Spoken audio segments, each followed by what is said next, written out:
Olá, bom dia! Começa agora o Proclamação, programa da Convenção Batista de Pernambuco, que toda semana traz uma série de reflexões bíblicas, informações, depoimentos para inspirar o seu dia. O tema desses dias, Parábolas de Jesus.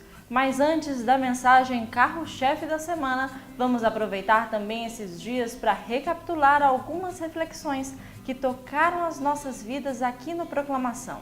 A primeira retrospectiva é a mensagem com o pastor João Marcos Florentino, na semana que teve como tema a Igreja, e foi ao ar no primeiro mês do Proclamação, em setembro de 2014. Bom dia, meus amigos e amados irmãos. Que a graça e misericórdia do Senhor se renove sobre todos nós nesse dia. Bom voltar a conversar com os irmãos e hoje continuaremos o nosso tema dessa semana, que é a primeira igreja cristã ali em Jerusalém. Nós temos a tendência em nossos dias de observar e, quando refletir, aliás, sobre a igreja, observar a igreja atual, com sua dinâmica, com seus modelos, com a sua liturgia. Mas nós precisamos olhar a igreja do passado, a primeira igreja, a igreja de Jerusalém.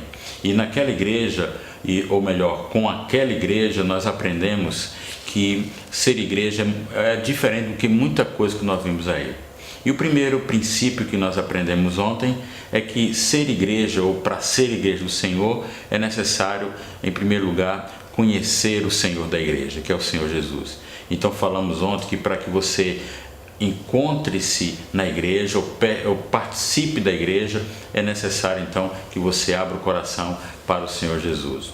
Hoje eu quero analisar melhor com você esse texto, que é o texto básico também da igreja de Jerusalém, que está em Atos capítulo 2, versículo 42 a 47. O texto bíblico nos diz assim: E perseveravam na doutrina dos apóstolos e na comunhão, no partir do pão e nas orações. Em cada alma havia temor, e muitos prodígios e sinais eram feitos por intermédio dos apóstolos. Todos os que creram estavam juntos e tinham tudo em comum. Vendiam suas propriedades e bens, distribuindo o produto entre todos, à medida que alguém tinha necessidade. Diariamente perseveravam unânimes no templo, partiam pão de casa em casa e tomavam as suas refeições com alegria e singeleza de coração, louvando a Deus e contando com a simpatia de todo o povo. Enquanto isso, acrescentava-lhes o Senhor dia a dia os que iam sendo salvos. Nós aprendemos com aquela igreja que, além de ser um grupo de pessoas que tiveram encontro pessoal com o Senhor Jesus, era um grupo de pessoas que procuravam viver sobre alguns princípios que fortaleciam aquela igreja. E quais eram esses princípios? O primeiro deles é, como eu já disse, entregar a vida a Jesus. O segundo eram pessoas que estavam constantemente comprometidos com o crescimento espiritual, com a desenvolver a palavra de Deus no seu coração, mas fazer isso juntos. Então aí vem uma lição muito importante para a gente. Se nós queremos ser igreja do Senhor, temos que amar a palavra do Senhor, viver essa palavra. Então eles buscaram em tudo amar a palavra, amar o Senhor Jesus. E interessante que eles dizem, o texto diz que eles começaram a andar juntos. Eles se preocupavam em eles mesmos conhecerem a palavra, mas também fazer com que seu irmão crescesse. Eles eram obedientes, porque Jesus já tinha dito que eles deveriam ir fazer discípulo em todas as nações e ensiná-los a andar conforme o Senhor tinha ordenado. Então, amados, se nós queremos ser igreja, temos que amar a palavra, ensinar a palavra, apresentar a palavra aos nossos irmãos, e façamos isso juntos. E que Deus nos abençoe nesse dia, é a nossa oração, em nome de Jesus. Amém. A série de mensagens da semana é com o pastor Luiz Barroso, diretor executivo da Ordem de Pastores Batistas do Brasil, secção Pernambuco. Confira. Muito bom dia, caro amigo. Nesta manhã especial, nós queremos compartilhar com você da palavra de Deus. Palavra essa que tem um poder extraordinário de transformar. Hoje, inicialmente, iremos falar sobre uma parábola muito conhecida, a parábola do semeador, que se encontra no livro de Mateus, capítulo 13, a partir do versículo 1, que diz o seguinte: naquele mesmo dia, saindo Jesus de casa, assentou-se à beira-mar, e grandes multidões se reuniram perto dele, de modo que entrou num barco e se assentou, e toda a multidão estava em pé na praia. E de muitas coisas lhe falou por parábolas, e dizia: eis que o semeador saiu a semear. E ao semear, uma parte da semente caiu à beira do caminho, e vieram as aves e comeram. Outra parte caiu em solo rochoso, onde a terra era pouca, e logo nasceu, visto não ser profunda a terra. Saindo, porém, o sol a queimou, porque não tinha raiz, secou-se. Outra caiu entre espinhos, e os espinhos cresceram e sufocaram. Outra, enfim, caiu em boa terra, e deu fruto a 100, a 60 e a 30 por um. Quem tem ouvido para ouvir, que ouça. Nesta parábola, especialmente, fala de 4 situações.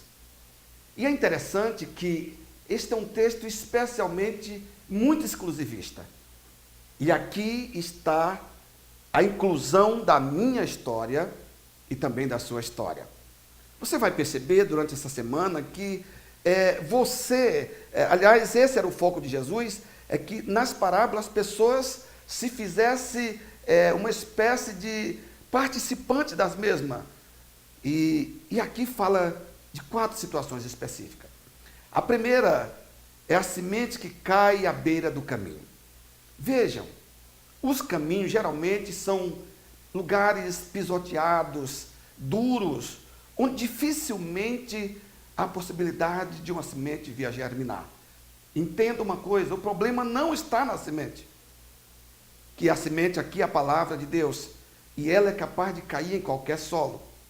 Outra situação é a semente que cai sobre o solo cheio de pedras, que ele diz aqui, o solo rochoso. E aqui é mais uma vez uma comparação, não sei se esta é a sua situação, onde a palavra de Deus, ao cair no teu coração, ela encontra um terreno extremamente endurecido, mas com uma pequena capa de terra, e ela até poderá nascer, mas certamente não dará fruto. A outra situação é a semente que cai sobre ou entre os espinhos, e aqui está um mistério. Quantas vezes nós queremos que a palavra de Deus que cai no nosso coração concorra com tudo aquilo que nós já temos, não dando lugar à mesma. E por fim, é a semente que cai em um solo fértil. Quisera eu que todos vocês, todos nós, fôssemos esse tipo de solo, que a palavra de Deus, ao cair, encontre um lugar, venha nascer, venha desenvolver e venha crescer de forma especial em nós. Como seria bom? Como isso iria nos abençoar e abençoar tantas outras pessoas que estariam ou estão perto de nós. Que Deus te abençoe nesta manhã. Que você possa entender isto como sendo a sua necessidade. E que você busque a palavra de Deus, mas busque com o intuito de entender. Busque com o intuito de descobrir algo novo que seja especialmente necessário para você. Deus te abençoe. O Proclamação de hoje chega ao fim, mas amanhã estamos de volta com mais retrospectivas, mais parábolas de Jesus, com as boas novas de Cristo. Uma ótima semana a todos, a paz e o amor de Cristo.